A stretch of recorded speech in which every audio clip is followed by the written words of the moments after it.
All right. Oh, I want to sing that song to the weather. Don't hurt me no more, God.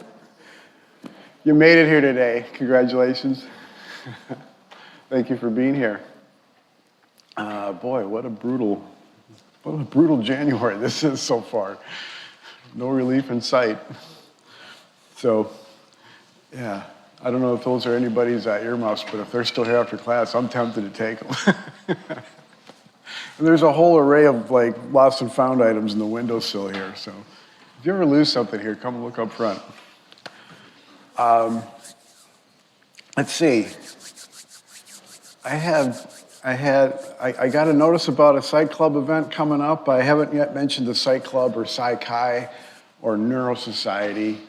So I'm going to take a second to talk about that. So most of you are psychology students, and you should already be aware of the Psychology Club. That's open for everybody, not just psychology students, majors, but anybody interested in psychology.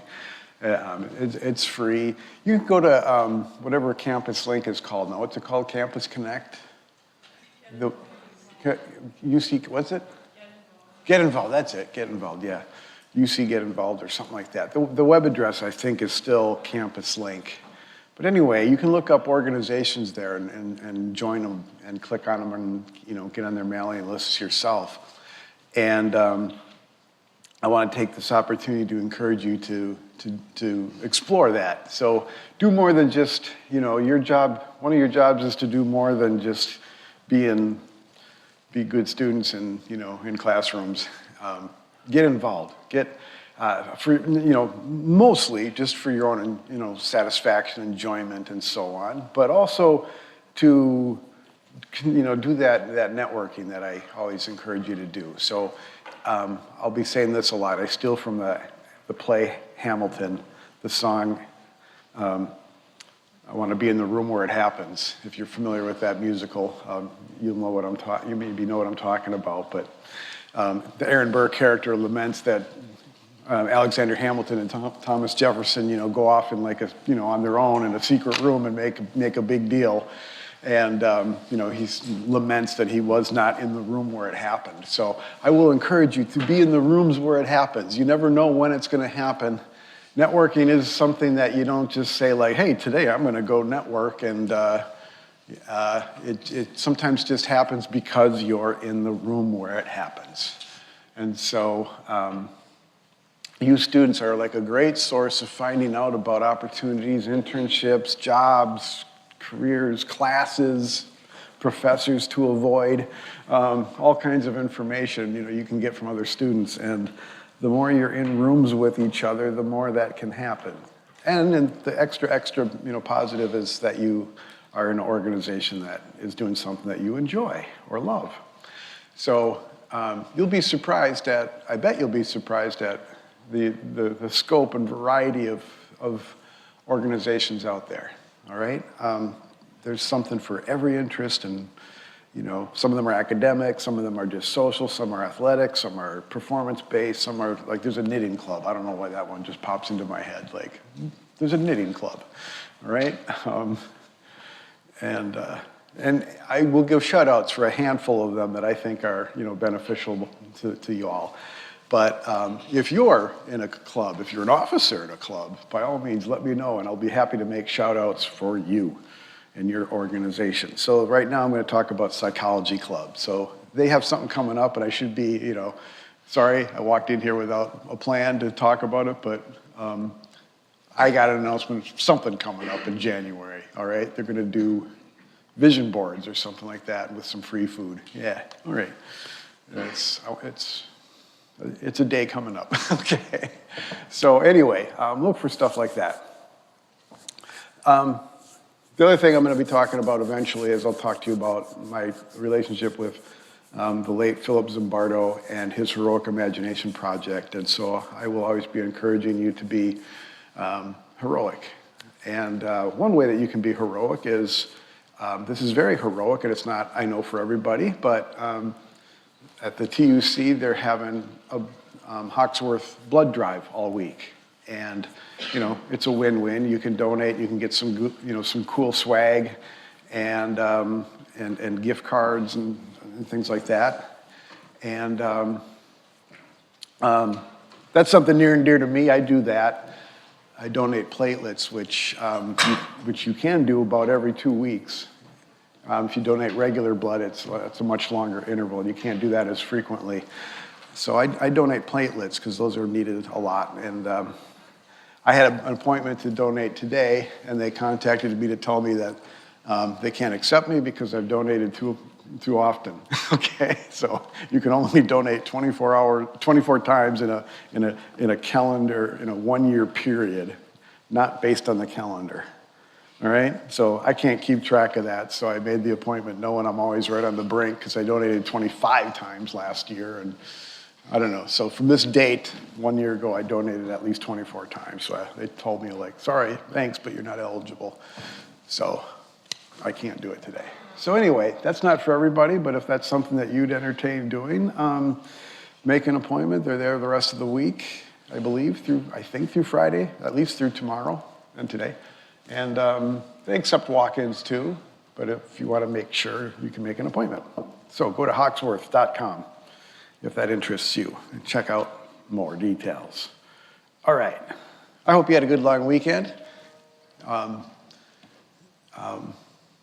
Feels like ages since I've seen you, all right? The first week, was that a doozy? That seemed like a long one to me, all right? By the time Friday came along, I was reflecting back on Monday, and I was like, that was 2 weeks ago, wasn't it? It's like, nope, that was 1 week.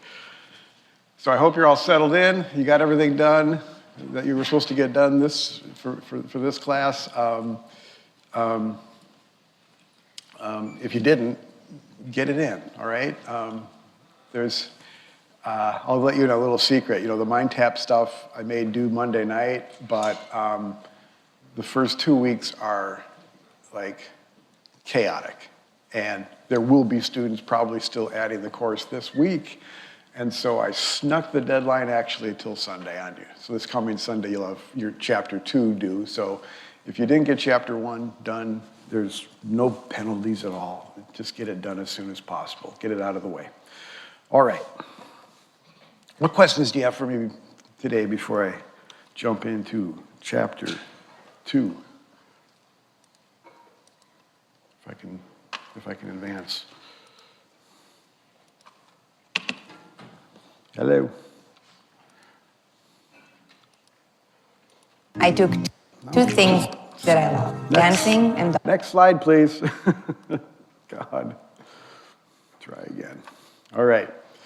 I didn't look. Any questions for me today? All right. You guys are just still a little bit like frozen? Thawing out still? All right. Okay. If you had me for psychobiology, or if you've had psychobiology or neuroscience classes already, I bet a lot of today is going to be some review for you, but that's quite okay. Because what we're going to cover today is probably a little tricky for most students to kind of get their heads around. So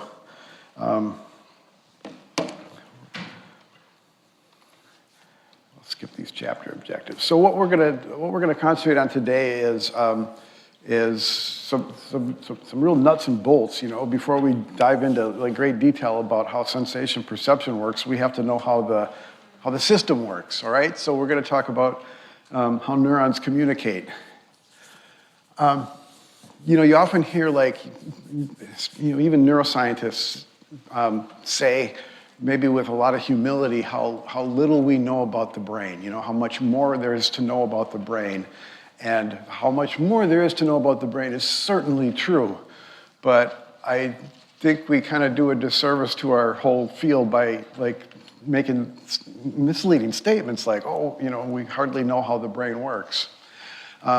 We know a great deal about how the brain works. I mean, what you're going to cover today is an astonishing amount of fine detail about how the system works. And so, you know, we do know a lot about how the brain works, especially when we go back in, you know, very recent history, how much we've learned in the last, not even 100 years. How much we've learned since I was sitting in, you know, early psychology classes as a psych major, you know, way back in the dark ages of the 80s. You know, what we've learned is since then is astonishing. Anyway, so and yes, there's great big, you know, complete mysteries out there that are, you know, that give us that humility. Like, I don't know, like, well, at the extreme, like just consciousness. Like, what is it? Is it real? Do we have it? We don't, you know, how do we go from just opening our eyes and looking out and seeing a scene like around the room right now? And as you're going to see, we tear that visual information down into tiny, trivial, you know, details. Like what a single neuron is doing is not seen. A single neuron doesn't see, doesn't perceive, doesn't think. Okay, yet somehow we do. We see. We are aware of what we see. We reflect on it, we anticipate, we predict, we just, you know, what we're doing with what we, you know, what just seems so easy and just you pop open your eyes and you start doing it. No, God, we don't have a clue how that works. Maybe we never will, I don't know. Those are, the $1 trillion questions. But today we're going to see like, you know, well, how does the system work at the bottom up level? We know a lot. Okay, so anyway, going to dive in. And you'll see why I picked the song I picked shortly today. All right, so please forgive me if you know an awful lot about neurons already.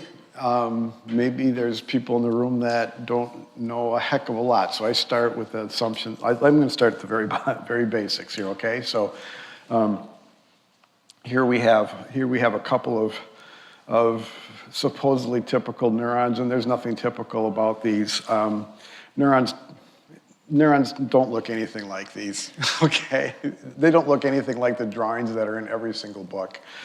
They look very little like these things, but they make good representations for what we're looking at. So anyway, we have a pair of neurons down here, And one of them, maybe you're going to get so tired of vision probably for the next 8 weeks, you're going to be thankful for any kind of other, sensory example. So we'll start with a touch receptor, okay? So this is a particular kind of receptor, like somewhere maybe like in the tip of your finger. And it's going to respond to touch, to pressure. It's going to respond when it's sort of pressed in, when it's indented. And it's a neuron, and it will have, it'll have a part that communicates to, well, another neuron, and probably a whole bunch of other neurons. All right, so anyway, neurons are cells. We've got a cell body. The cell body has all the typical things that any cell in your, animal or living or even plant cell has. A nucleus and, ribosomes and mitochondria and, the DNA and RNA and Golgi apparatuses and just, all the stuff you did probably learn about in other biology classes, all right? So we're not going to go into, thankfully we're not going to be, in this class we don't go into like exhaustive detail about the Krebs cycle, and all the steps, and if you've ever had to do that for a biology class, you know what I'm talking about. But anyway, we're going to just sort of we're going to be, okay, there's a cell body, and it does all the things that, cell bodies do, all right? We're going to call that the magic show. We're going to be concentrating on other details. All right, so typical neurons have dendrites. I'm not going to, the receptor cell is not a typical neuron, okay? You got a handful of those literally in your hands. I don't know, I'm just going to guess, maybe 1 to at most 2% of the neurons in your body are going to be receptor cells, for touch or olfaction or taste or vision or hearing. And, tiny percentage are these specialized neurons, okay? Another unpictured kind of neuron are the kinds that land on muscles and glands and make them move and squirt, okay? And that's another maybe 1 to, at most 2%. All right, so the vast majority, maybe 99 to 98, 95%, anyway, the vast majority of neurons are what we call, this one is going to be an interneuron, okay? It only gets information from another neuron and only communicates it to other neurons. And we're going to spend a lot of time talking about those because that's most of them. All right, so they typically have dendrites, and the dendrites could number as few as none, okay, to thousands, 10, they could have 10. These are the little hairy things that hang off of the neuron, and they're like the antennas. They're receiving information, typically almost always from other neurons. All right, and then every neuron is going to have one and only one axon, a special branch that it uses to communicate its information to somewhere else, other neurons typically, or maybe a motor neuron. I mean, a muscle or a gland. Okay, so we're going to spend a lot of time talking about axons, dendrites, and the skin, the cell membrane of this. So, because the membrane is where all the action happens, okay? And we have to know a great deal about that. So here's a little cutaway segment of the cell membrane. We're going to cut right here, somewhere on the axon. And we'll see that there's a bilayer of particular kinds of molecules that form that membrane. And then there's typically all kinds of blobs of proteins, trapped and embedded in the membrane, all right? And they're almost always drawn like this, nice little Play-Doh, shaped, things that might, these are ones that open up or close and form pores. Proteins never look like this. We'll see in a few moments what proteins look like. But these are always, typical artist renditions that look nothing like the real thing, but they help us understand how they work. All right, and then there's going to be ions, particular kinds of ions. And ions might have a charge, a positive or a negative charge. And the ones with positive, negative charges, and some are neutral, but the ones that have positive and negative charges are going to be really interesting to us because this is an electrical event. And these are the things that create the charge. And we'll have a lot to say about those in a moment. Okay, so right now let's talk about the membrane. Okay, that's like it says here. It's a double layer of something of a kind of molecule called a phospholipid. All right, and phospholipids are they kind of look like this a little bit. They have a ball and two legs. All right, I have a head and two legs, and one end of this critter is water soluble, and the other is fat soluble. Now, what you know about fats and water is that they don't mix well. They don't like to be with each other. So this is a very interesting molecule in that it's half and half, all right? Or maybe, I don't know, half and half. It's two parts, okay? A water-soluble head and a fat, soluble pair of legs, all right? So the opposite, the opposites repel each other, okay? So the heads all bundle together and the legs all, are attracted to each other, and that makes it form a layer. And then in like water, these things will typically roll up into balls, which I think I have on a coming slide, all right? And sometimes these balls form into cells, okay? So, and like I said, there's, proteins embedded in there. All right, so, here, they might curl up into little balls, and this is probably, how the origin of life probably happened, all right? So, so-called organic molecules can be inside and floating outside of these little beads, and some of them started, some of these organic chemicals, started to, arrange themselves in pretty complicated ways, and with the addition of some kind of energy, maybe sunlight, maybe lightning, they started to do something, some of those started to do something that has gone on uninterrupted billions of years ago to you, all right? They started to recreate themselves and replicate themselves. All right, so anyway, we're getting way ahead of ourselves. So these phospholipid little balls form the membrane of a cell, of a neuron. All right, now, what's so fun about phospholipids? You love phospholipids. You just love them, all right? How many of you like pastries? How many of you like cake, cookies, all right? How many of you like other people to smell good? Don't you like it when other people smell good? Don't you hate it when they don't?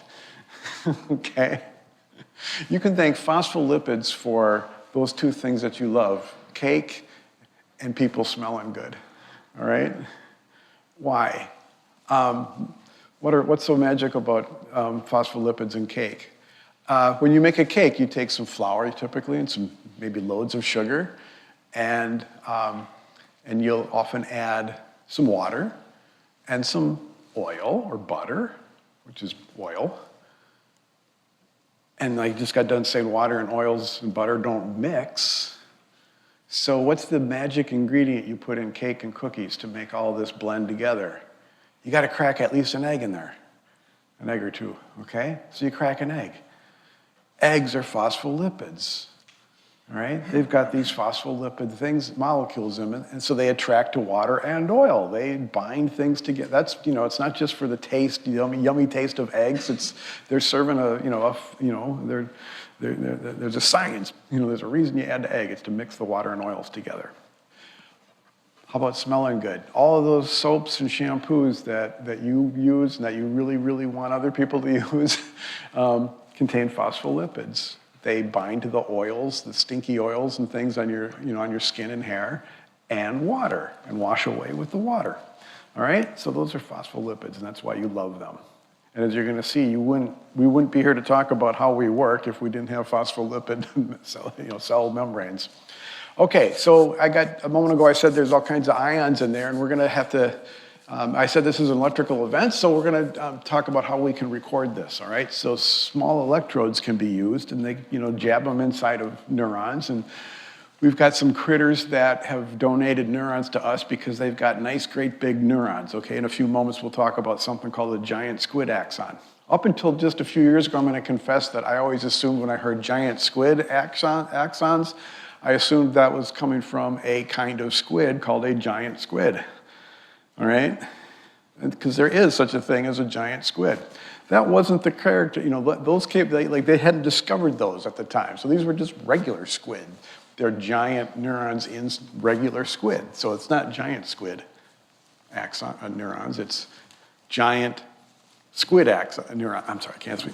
Giant squid neurons. Okay.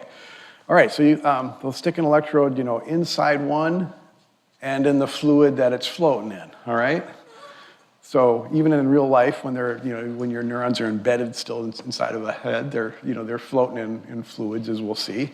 But we take them out and put them in like a petri dish or something, and take a really sensitive, amplifier, and we can measure the voltage between the inside and the outside. Okay, so you don't have to know a heck of a lot about electricity to have all this make sense. But one thing I do want you to understand, like electricity is certainly very confusing. It is very confusing. If you haven't studied electricity, I promise you it will confuse you if you ever do. Okay, it's a weird thing. But one thing just simple thing to understand about measuring electricity is that it's relative.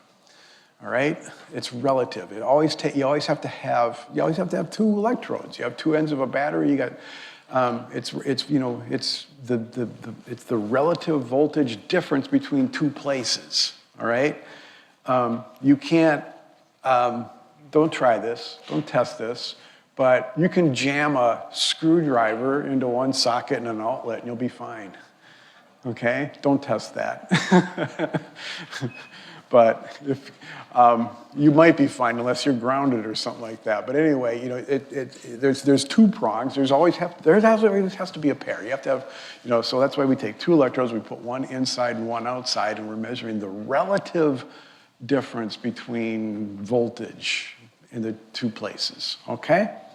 So you can't just measure it in one place. So that's what we're going to start with. So the difference in a neuron that's supposedly at rest, we're going to talk about resting neurons, okay?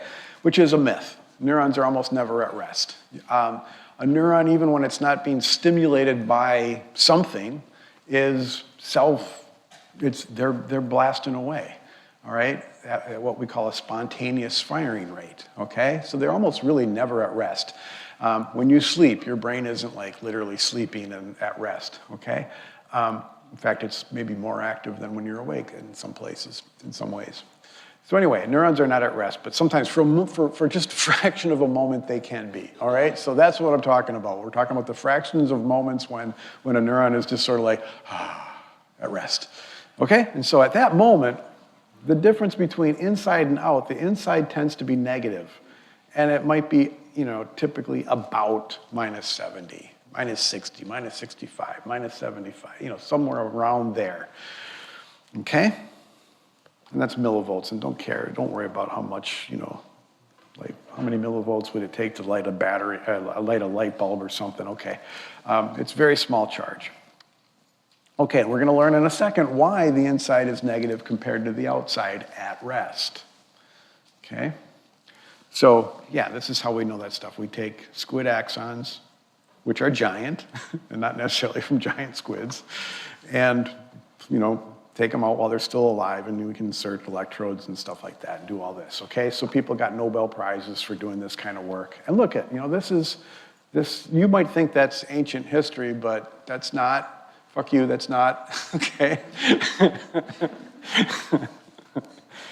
Even 1939 is not, ancient, okay? So we're not even talking about 100 years ago. Like we didn't know this. Look, this is not that long ago. We didn't know this. This is new. This is still new information. Okay. All right. So I'm going to skip this. We're going to cover this in better detail. Okay. So we're going to see how we're going to measure like at rest, and then what happens when we have when the neuron does something. Okay. When it does what it does. All right, and that's what they're trying to measure here. We'll skip that. Come back to that. So what it does, the thing that it does, is it fires what's called an action potential, which is a dumb name because it's right there. It's kind of an oxymoron. Action potential. Action means action. Okay, it means movement. It means something's happening. Potential means like maybe something will happen. So.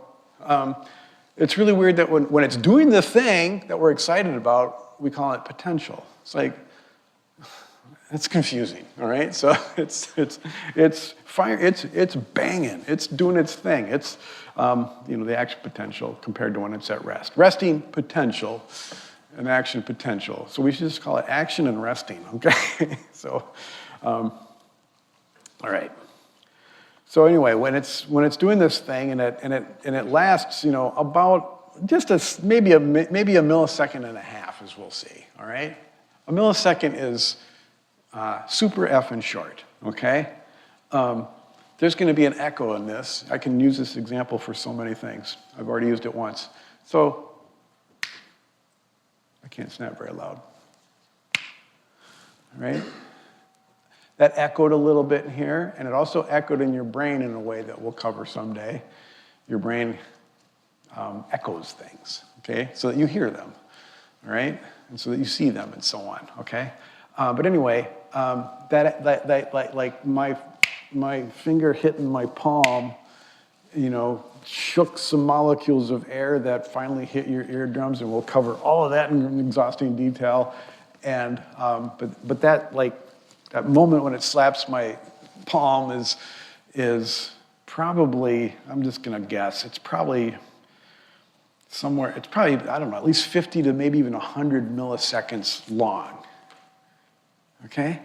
So the sound, and then the sound you heard between what your brain is doing and what this room is doing, it's lasting pretty close to a second, okay?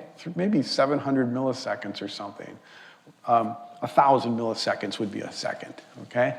So we're talking about 1,000th of a second is almost immeasurable. And that's, so a neuron is doing something that it's going to take me probably the rest of this week. Not probably, will take me the rest of this week. We'll do this today and Friday to understand what happens in a fucking millisecond or two, okay? And it could happen maybe 500 to 800 times. That neuron might do it 500 to 800 times in a second. Okay? We're talking about the very small happening very fast. Okay? All right. Now, an action potential. So an action potential is what a neuron, any neuron, every neuron has like one word to say. They're very, very simple. They have one word, and we call it an action potential. It either fires it or it's at rest. Okay? And it's an all or nothing, and it's one size. Okay? So it's got one word. It says it with one volume, if you will, if you kind of liken it to a word. Okay? It's got one word, and it can only say it. It can't shout it. It can't whisper it. It just says it, just bop, bop, bop. Okay? It's all or nothing, and it's the same size. With a voltmeter, as we're going to see, it's the same, almost exact voltage. Okay? So how do we get consciousness out of that?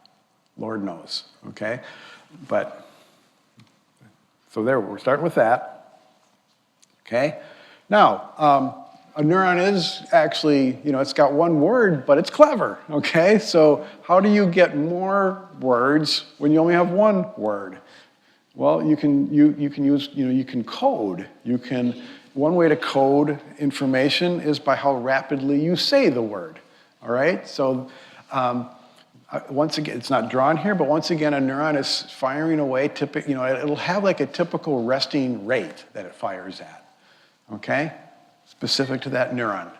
So it's, even at rest, it's actually firing away at a rate, okay?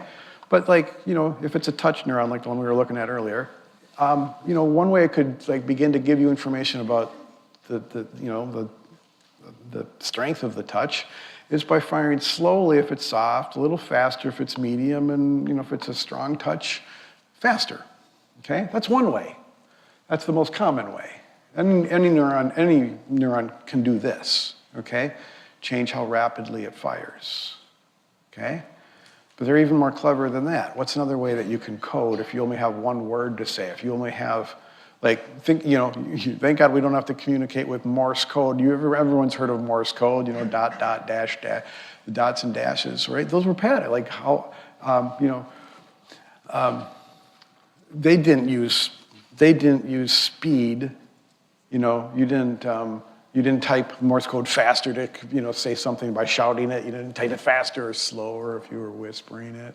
So speed wasn't the way that they coded, but all those, all the letters had a code, So neurons can code too. They could, that might mean one thing. That might mean another, like medium touch. That might be strong touch, but also you could be like, and there's not an infant, but there's lots of different patterns you could do too. All right, so neurons are not as dumb as they look. Okay, they can rate the rate, and the pattern can be codes. Okay, getting ahead of ourselves though. So that's an action potential. That's what it's going to do. It can say one word, but it can do it at different paces and different codes and patterns. All right, so let's go back to the cell membrane and the fluids and things. All right, so this is we're going to be talking about really two of these. There's three up here. So sodium, chloride, and potassium are all ions that have charges. So sodium and potassium have positive ions, and thanks to things like Latin, sodium is designated as Na, and potassium with no K in it anywhere is is K for some reason. All right. So they have a positive charge. We'll talk, chloride chloride's not going to be one that we talk about on a daily basis with this process, but chloride is also in there too. And sodium chloride makes salt, okay? So, and potassium chloride is another kind of salt. So anyway, you're basically, we're full of salty fluids. Now, this is the composition of those three in seawater, okay? And this is the composition in the cell, in the fluid that your cells are floating in. All of your cells, not just neurons, but we're talking about neurons today. So they're all bathed in liquid. So this is really interesting. This is not a coincidence, okay? We evolved from something that we know it started, life began in the sea. And eventually, life crawled out of the sea, and we're, beneficiaries of whatever thing crawled out of the ocean and took the seawater, took seawater with it, and you're just a walking bag of seawater, okay? Now, compare what the inside of a neuron at rest looks like with these three things, and it's different. It's that different that gives it the potential to do something. So there's this imbalance between inside and outside, and that's what we call potential. At rest, it's got resting potential. When it's firing its word, it's doing its action thing potential. All right, so a lot of words here. Some have positive charges, some have negative charges. We're going to talk about calcium as another one. We'll actually talk about calcium more than chloride. So anyway, we'll come back to those. All right, so this is a little segment of an axon, all right? So inside and outside of the axon, and so there's some of the potassium and sodium ions. So potassium and sodium are going to be the two big stars of this play we're going to act out today.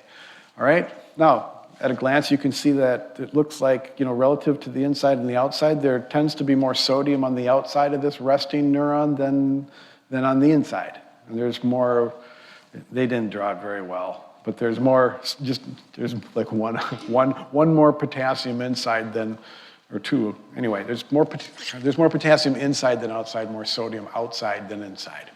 Okay? So, and nothing looks like that. Ions are not little round balls that are colored, okay? But that's how they're always drawn. I don't know what ions look like, but they don't look like balls. So, what are the forces at work here? There's three categories of forces that we're going to be talking about. So diffusion is one of them. Diffusion, you all know diffusion. How many like Kool-Aid? Who likes Kool-Aid? Who likes making Kool-Aid from scratch, right? The good old school way of getting a little packet, pulling out the sugar, finding a pitcher, pouring the powder and the sugar in there, and adding the water and stirring it, okay? If you're super, super lazy, but not so lazy that you're going to have somebody else make your Kool-Aid, okay? You're going to make your own Kool-Aid, but if you're super lazy or you just can't find a spoon and you're super patient, you could pour all that stuff into the pitcher and then just wait, Okay? And all the shit's on the bottom of the picture, but come back. I don't know how long it'll take. I've never been patient enough, but this miracle process of diffusion, this is magic. Diffusion is for me almost like what gravity is. I talk about gravity, I feel gravity. All right? I have no fucking clue what gravity is. Okay? But it's there, it's working. All right? Diffusion. I don't know why things diffuse, but like magic they do. So molecules that can diffuse in water will. And sooner or later they'll balance out and the pitcher will be Kool-Aid instead of just the slop on the bottom. All right? So if left alone, things that are soluble in water will diffuse and balance themselves. Okay? But we know that there's an imbalance between the inside and the outside. So diffusion is going to be blocked by something, by that semi-permeable membrane that the phospholipids create. I didn't call it semi-permeable yet, but because they got water-soluble parts, they're water-soluble, so water can flow through fairly well, very, very well, I should say. But other things cannot. Some things can, some things can't. Semi-permeable, all right? And so one of the things that, that like ions can't readily travel through. They need a channel, they need a pore, they need one of those proteins to let them, or they need a protein that will actively grab them and move them around. Okay, so anyway, diffusion is one force at work here. There's an electrical force. I've been talking about ions. Ions have a force, okay? So just like the water soluble and the water insoluble components of that thing, the like charge, in that case, the like charges attract each other and the opposites repel. It's the opposite for electrical forces. Like charges repel and opposites attract, okay? So positive ions are drawn to negative ions or things that have a negative charge and vice versa. Okay, so that's an electrical force. Molecules will be, they would like to move and they will move because of this attraction, okay? All right, so that's going to be a force at play. And then the mechanical force that I was talking about, like that membrane is a mechanical barrier, okay? And then there can be proteins that act as openings or even pumps that actively are moving these ions around. So those are the three things that work: diffusion, electrical force, and mechanical force. We're going to look at each of those.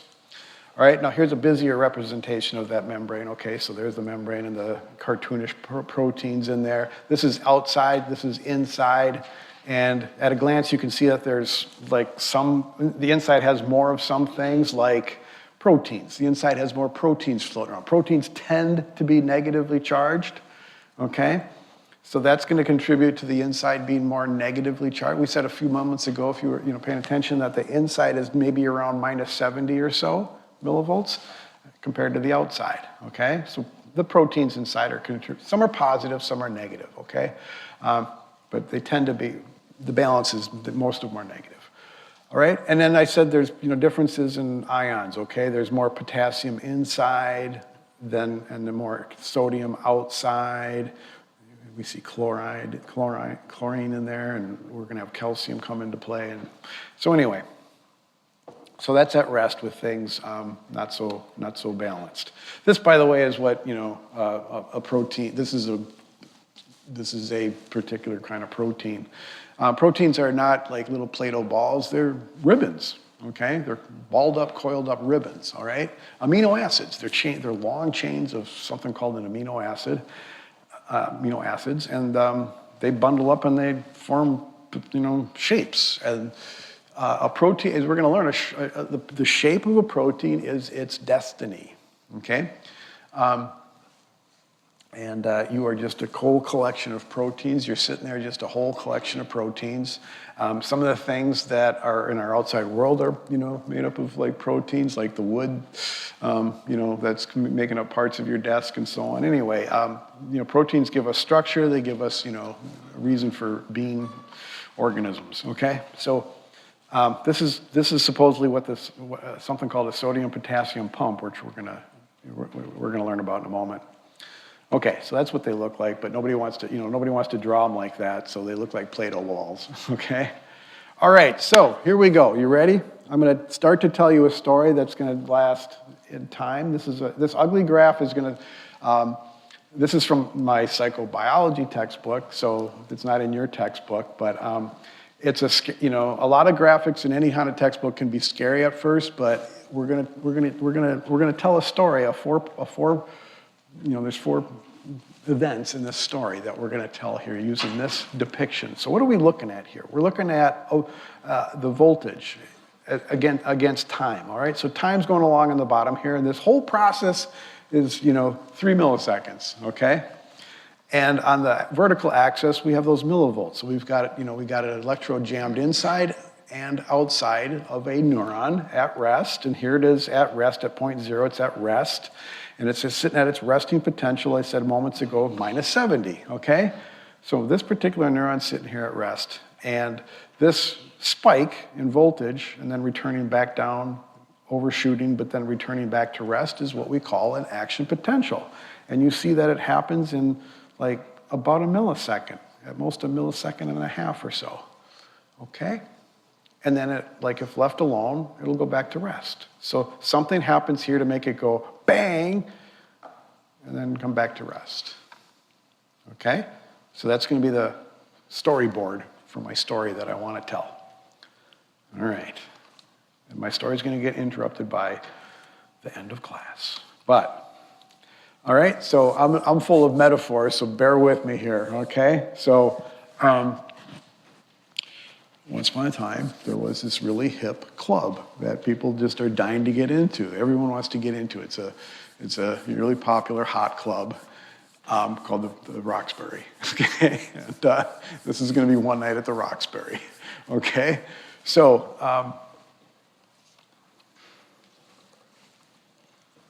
there's a long line of sodium that is dying to get inside of this club, all right?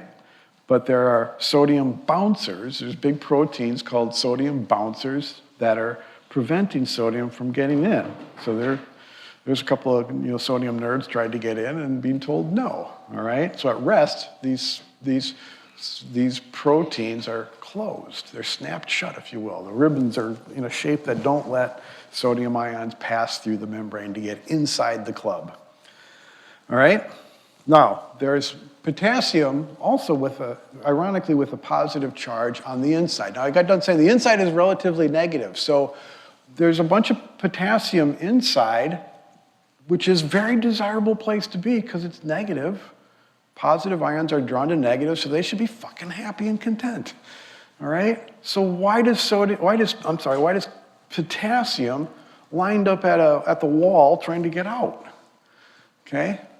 That's a mystery, kind of, but the major reason is because they don't like being around each other. They're positively charged, and they're like, well, the inside's kind of nice, but I'm sick of I don't want to be around all these potassium. They're all charged like me. This club isn't all it's made out to be. I want out.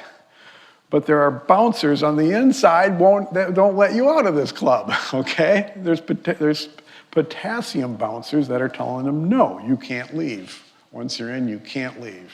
All right, so that's at point 0. All right?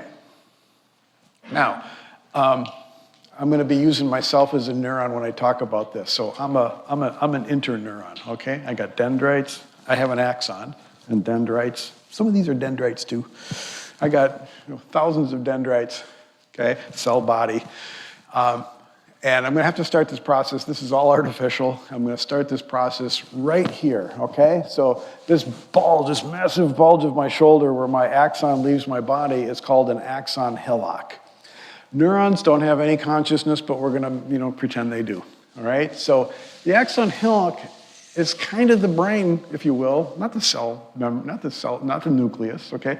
The axon hillock's kind of the brain here. It's the decision maker. This is where it matters whether or not this guy's going to shoot an action potential or not, okay? As we're going to learn, a decision is made here. It's not a cognitive decision, okay? So I'm going to start here artificially. I'm going to poke an electrode, ouch, right inside the beginning of my axon, and one floating in the fluids outside. And at rest, that's what we see at rest, minus 70, okay? Now, obviously, neurons in real life don't need this artificial start, but I'm going to artificially start this with a taser, okay? I'm going to stimulate things with a taser. I'm going to tase the bouncers, all right? So I'm going to start by at event, at the first event here, I'm going to tase the sodium. I'm going to stimulate those sodium bouncers. I'm going to with a positive charge, all right? So that makes them twist and groan, okay? And they twist open and they allow the line of sodium dying to get in. All of a sudden the door's open, all right? So go from no to yes, okay? And so these clowns start rushing in, all right? So at point 1, they start rushing in. Now, there's a magic threshold that I've been skipping so far. So this taser was enough to go from -70 to at least, say, -65, okay? So the threshold's -65 for this neuron, and one way or another with a taser or with real-life signaling coming in, if we get to -60, this magic happens. The bouncers shift, they change, they let their guard down, they open up, they let sodium rush in, okay? So that's happened here.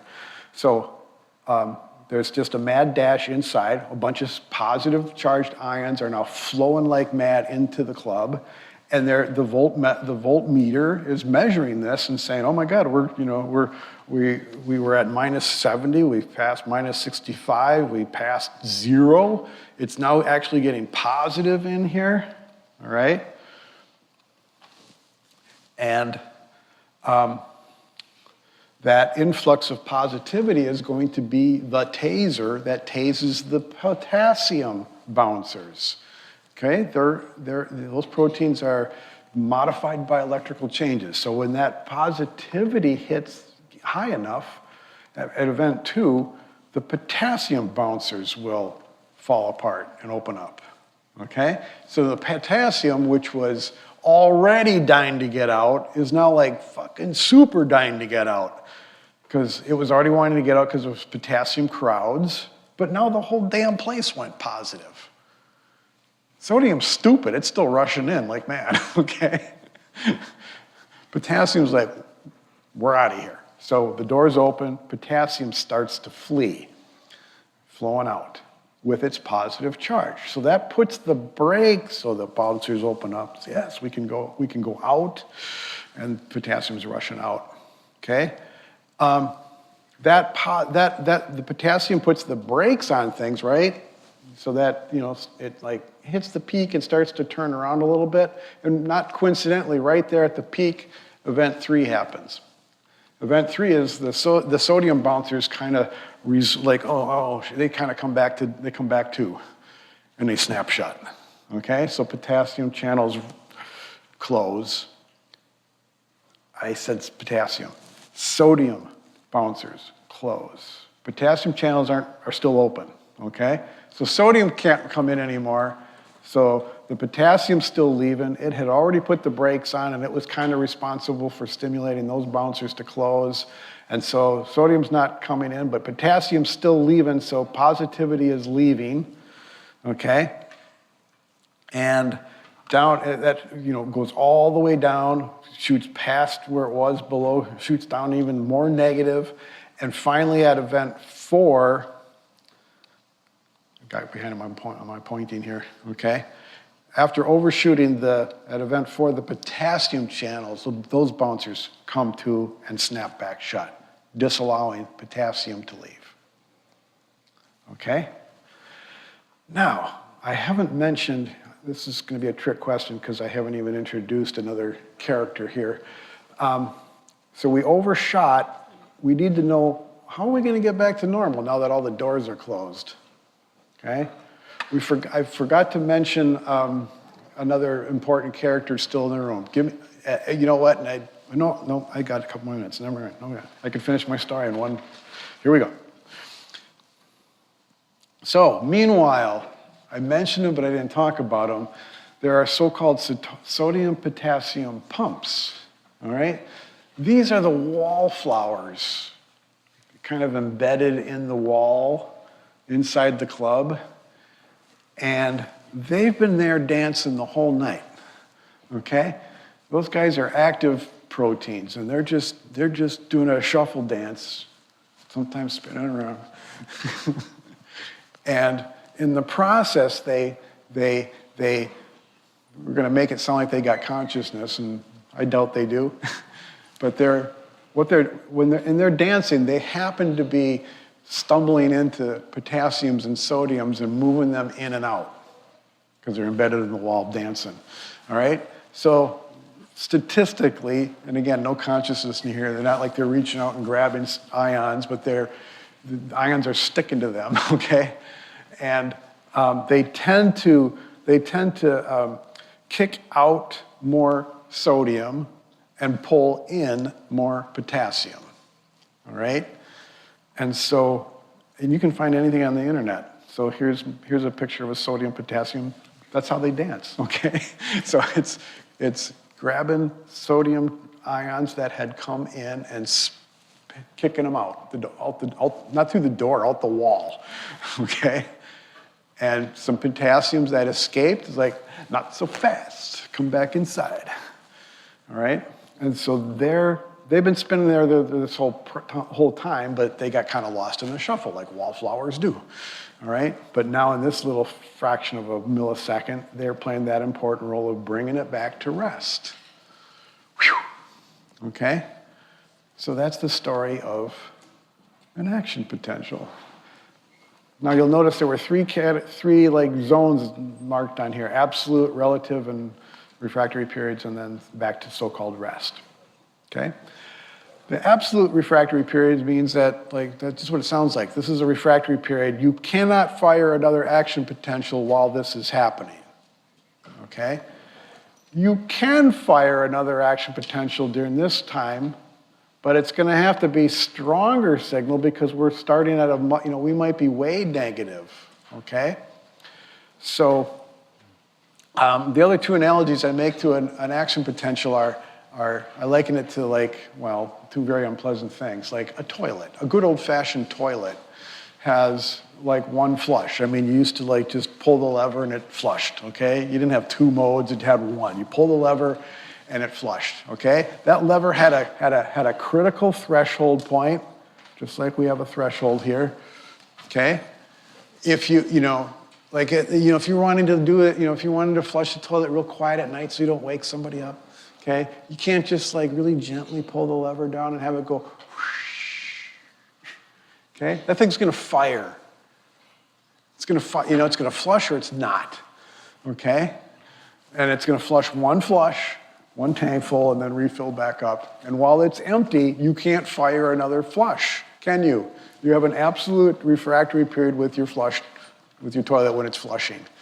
Okay, as much as you might want or need to, you can't flush a second time until at least maybe, sometimes you can get away, like before it completely fills back up, you can get a half decent flush. Okay, the analogy breaks down here. You can't get like a half action potential, but you can get another flush. We'll just pretend it's anyway. The other analogy is maybe a more violent one, a gun. Okay, a gun is like an action potential, all right?